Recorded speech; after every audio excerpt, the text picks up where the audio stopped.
సాధన గారు అసలు digital marketing గురించి చెప్తున్నారు. ఇందులో ఆపర్చునిటీస్ ఏ విధంగా ఉంటాయి? ఒక్కసారి కోర్స్ కంప్లీట్ అయిపోయాక హ్యూజ్ నెంబర్ ఆఫ్ ఆపర్చునిటీస్ ఉంటాయి. ఎవరైతే మా దగ్గరికి అప్రోచ్ అవుతున్నారో వాళ్ళకి 2 మంత్స్ పాటు కోర్స్ ఇస్తామనమాట దీనిపైన.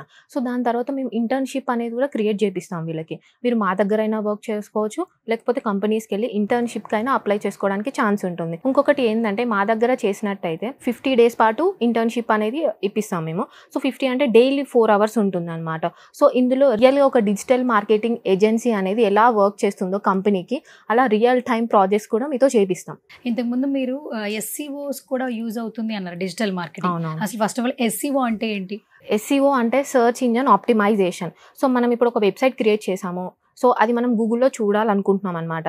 మనకు టాప్ లిస్ట్‌లో అది ఎలా రావాలి అనేదే ఈ ఎస్‌సిఓలో నేర్చుకుంటాం మనం. సో, గూగుల్‌లో వచ్చేసి 95% అబోవ్ రేటింగ్ ఉందనమాట ఇది. సో, ఎస్‌సిఓ అనేది చాలా స్కోప్ ఉంది. ఇప్పుడు చాలామంది ఎస్‌సిఓ అనేది నేర్చుకుంటున్నారు.